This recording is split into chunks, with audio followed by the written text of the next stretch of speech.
Hey folks, Brent from Current Projects here. I'm working on a set of benches for the Chipstone Foundation, and I'm working on this detail right here, which is this sort of foot, which has a rather large roundover on it.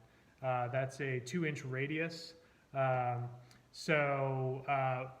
way to accomplish that would be to use a shaper. I don't have a shaper. I could also perhaps buy a router bit and do it on my router table, or maybe with a handheld router, but that bit's going to be probably about 200 bucks.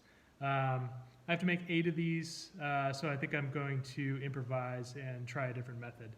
So what I'm going to do is I'm going to show you how to make this roundover using a series of cuts on the table saw, which will create a faceted curve, which we could then go back and smooth with hand planes and sandpaper. Here's my workpiece here. You can see that I've marked the target curve that I'm going for on each end and also along the sides. I've also kind of marked out the limits of the curve along the top. I have 8 of these. I've only really marked it on one because I'm just going to do a setup and then repeat all the cuts on all of the pieces. So let's go to the table saw and see if we can get this set up. Okay, so I think I'm going to take a series of 3 cuts. One of them at 22.5 degrees, one of them at 45 degrees, and then reorienting it and doing another at 22.5 degrees to create a faceted curve, which I'll then smooth.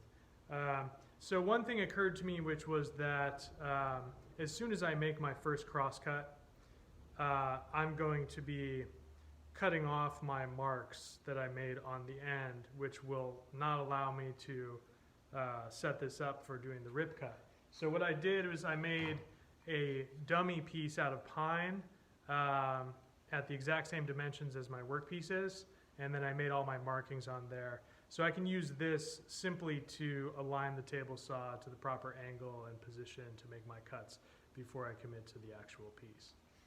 I'm going to be doing cross cuts first. I'm going to do all 3 faceted cuts on the cross cut first.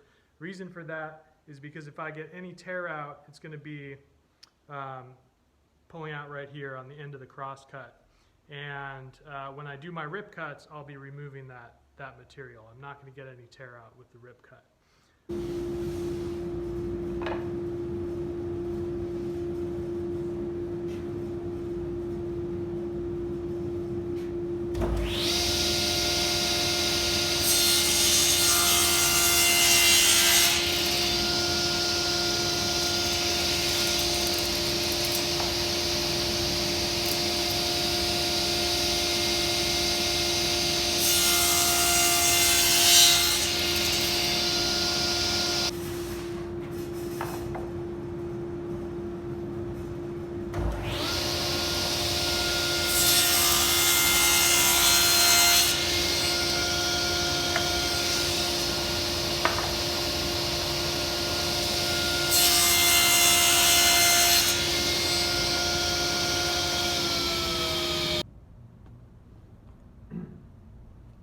Okay, so the final cut we're going to need to use, we're going to have the workpiece vertical. So we're using a tenoning jig.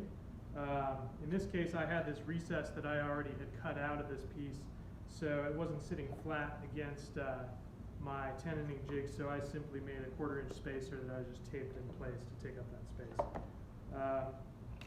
So I'll lock this in place.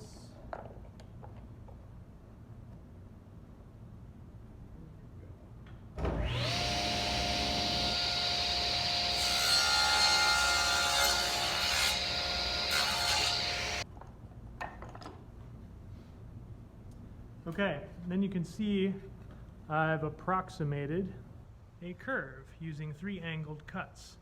I do have a little bit of tear out, you can see on this side. That's where it exited the cut. So when I make my rip cuts, that'll get cut off. Okay, I've decided that I'm going to go ahead and smooth out these curves before I make my rip cuts. Only reason for that is I think there's a danger of getting a little bit of a tear out along the corner there. So again, if I do the rip cuts last, that'll take that tear out. So I'm going to use a sharp block plane for this, followed by sanding block with, in this case, I think I've got some 120 grit sandpaper on there. Probably do some final sanding later with down to 220. The one place I do have risk of tear out here is along the bottom.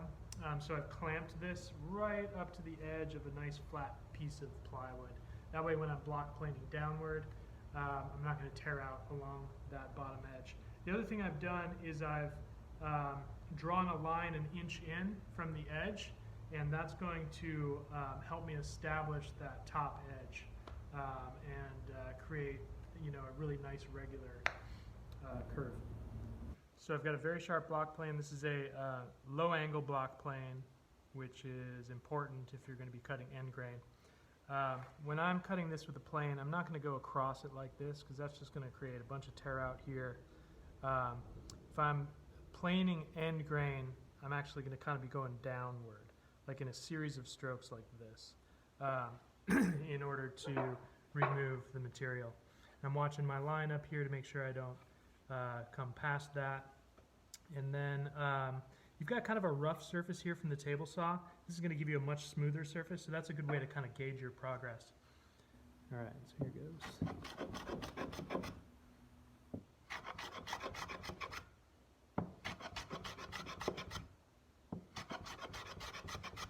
And I'm just kind of rolling it a bit farther down with each pass. Basically creating new facets.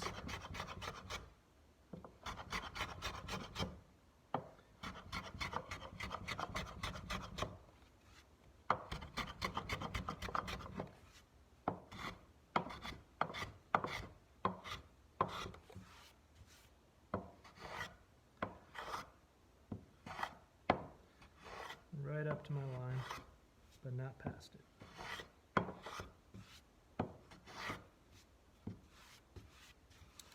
Okay.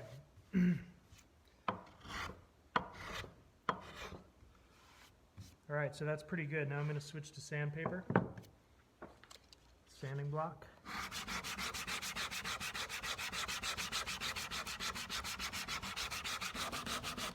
And with this, I'm just sort of kind of rolling over it as I go to really smooth out all those facets, turn it into a more regular curve.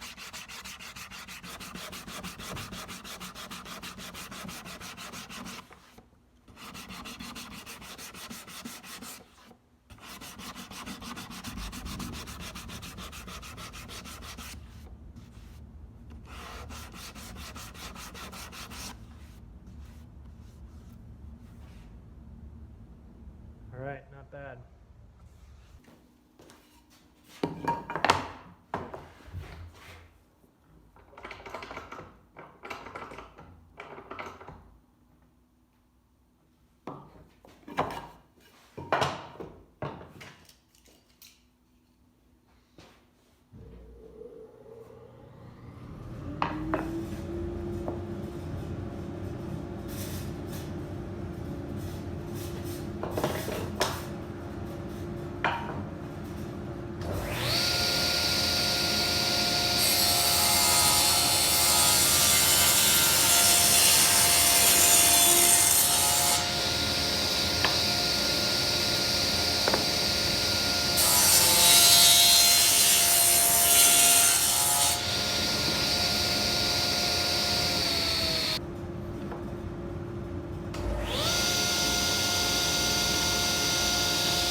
Okay, so here's our piece off the table saw. I've got the ends basically finished and a faceted curve on the edges.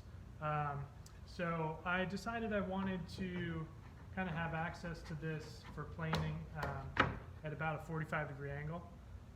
So I kind of just repurposed a jig that I had made for the bandsaw, screwed it to the table, put a little stop on here to make a little carriage for it.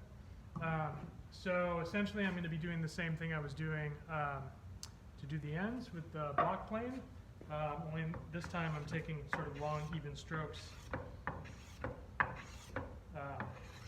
And I'm sort of starting on the peaks and taking those down a little bit, almost creating a new set of facets that's about the same size as the original set of facets. So I'm sort of doubling the number of facets, and I'll kind of move on from there.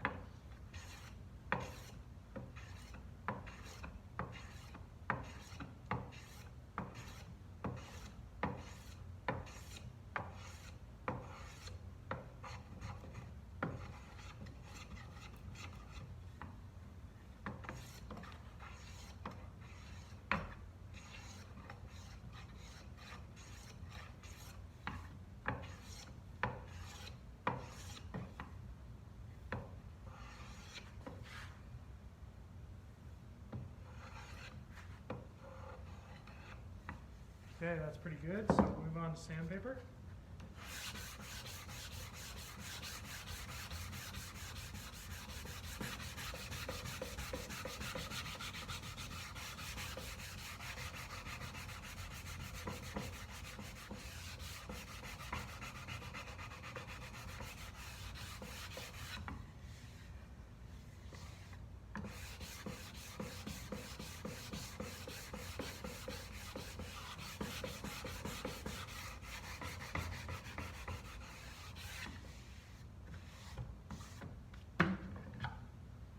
There you have it. So that's how you make a roundover with the table saw.